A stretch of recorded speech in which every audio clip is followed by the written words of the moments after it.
নমস্কার বন্ধুরা, সকলে নিশ্চয়ই ভালো আছেন, সুস্থ আছেন। আজকে একটা পকোড়া বা বড়ার রেসিপি নিয়ে এসেছি, যেটা আপনারা ডাল ভাতের সাথেও খেতে পারেন কিংবা সন্ধেবেলায় চা বা কফির সাথেও তৈরি করে খেতে পারেন। আজকের রেসিপি যদি আপনাদের ভালো লাগে অবশ্যই একটা লাইক করবেন, শেয়ার করবেন এবং নতুন বন্ধু হলে চ্যানেলটাকে সাবস্ক্রাইব করে পাশে থাকা বেল আইকনটা অবশ্যই প্রেস করে দেবেন। এই পকোড়াটার বাইরে থেকে হবে একদম ক্রিস্পি কুরকুরে, আর ভেতরটা হবে একদম জুসি নরম, একটা তুলতুলে ভাব থাকবে। কিভাবে করব ফুল রেসিপিটা অবশ্যই দেখতে হবে। নতুন বন্ধুদের স্বাগত জানিয়ে পুরনো বন্ধুদের পাশে থাকার জন্য ধন্যবাদ জানিয়ে শুরু করব আজকের রেসিপি। Welcome to মিমিজ recipes. এবার একটা পাত্রর মধ্যে আমি কোচানো বাঁধাকপি নিয়ে নিলাম। এখানে প্রায় বাঁধাকপিটা কাটার পরে প্রায় 2 বাটির মতো বাঁধাকপি নিয়েছি, আর এর সাথে নিচ্ছি 50 গ্রামের মতো পনির। আমি এটা ফুল ফ্যাট পনির যেটা বা ফুল ক্রিম পনির যে পাওয়া যায় সেটা নিচ্ছি। এটাতে কিন্তু স্বাদটা অনেক বেশি হয়, বা আপনারা নর্মাল পনিরও দিতে পারেন। পনিরটাকে ভালো করে একটা গ্রেটার দিয়ে গ্রেট করে দিচ্ছি। পনিরটা আপনারা হাত দিয়েও ম্যাশড করে দিতে পারেন, তবে গ্রেটারে গ্রেট করে দিলে কিন্তু বেশ ইকুয়ালি সমানভাবে গ্রেট হয়, কোনো জায়গায় বেশি কম হয় না।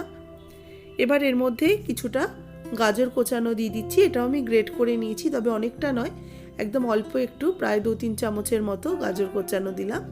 এর সাথে পেঁয়াজ কোচানো দিচ্ছি, আর দেব কাঁচা লঙ্কা কোচানো, 2-3টে কাঁচা লঙ্কা দিয়ে দিলাম কোচানো। দেব হলুদ গুঁড়ো, দেব লঙ্কার গুঁড়ো 1/4 টিস্পুন করে হলুদ গুঁড়ো আর লঙ্কার গুঁড়ো দিলাম। আর এর সাথে 1/4 টিস্পুন কালো জিরে একটু হাতের মধ্যে ঘষে দিয়ে দিচ্ছি, যাতে কালো জিরের ফ্লেভারটা চলে আসে।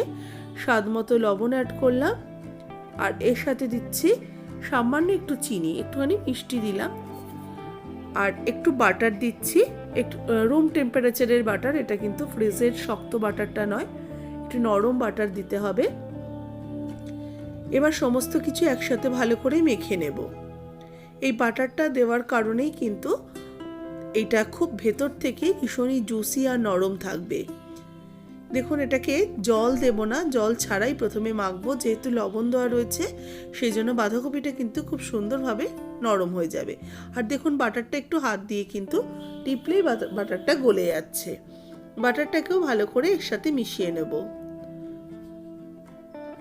এইভাবে যদি মিনিট 2-3 রাখা যায়, তাহলে বাঁধাকপি পেঁয়াজ এইসবের থেকে একটা জল বেরিয়ে যাবে। সেই জলটাকে এক্সট্রা একটু আলাদা করে ফেলে দিলেও কিন্তু হবে।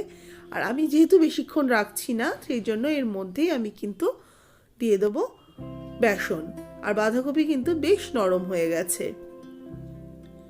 বেসন দেব 2 চামচ, 2 টেবিল চামচ দিলাম বেসন, আর 2 টেবিল স্পুন দেব চালের গুঁড়ো। চালের গুঁড়োতে কিন্তু বেশ ক্রিস্পি হবে, মুচমুচে হবে। এবার এই সমস্ত কিছুকে, শুকনো উপকরণগুলোকেও নিয়ে আমি বাঁধাকপিটার সাথে ভালো করে মিশিয়ে নিচ্ছি।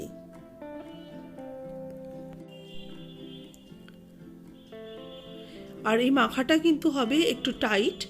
আমি যেহেতু জল দেব না, একদম এইভাবে একদম টাইট করে মাখবো, কারণ জল দিলে এর মধ্যে বাটার রয়েছে, তাহলে কিন্তু আরও বেশি নরম হয়ে যাবে।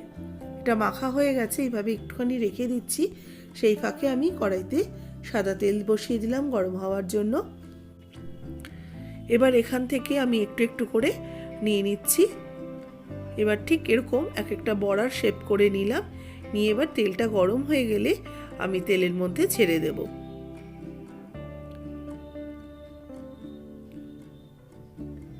আর লো ফ্লেমে ভাজবো, তাহলে কিন্তু ভেতরটাও খুব সুন্দরভাবে হয়ে যাবে, আর বাইরেটা খুব সুন্দর ক্রিস্পি হবে, পুড়ে যাবে না। আমি 4-5টা একসাথে দিয়ে দিচ্ছি। এবার এক পিঠ হওয়া অবধি অপেক্ষা করব। এক পিঠ হলে তারপরে আমি এটাকে উল্টে আবার 2 পিঠই সোনালি করে ভেজে নেব। প্রথমেই কিন্তু করতে যাবে না, কারণ ভেতরে যেহেতু বাটার পনির এগুলো খুবই নরম, চট করে কিন্তু ভেঙে যাবে। একদম ভালো করে একটা পিঠ হলে তবেই কিন্তু উল্টাবেন।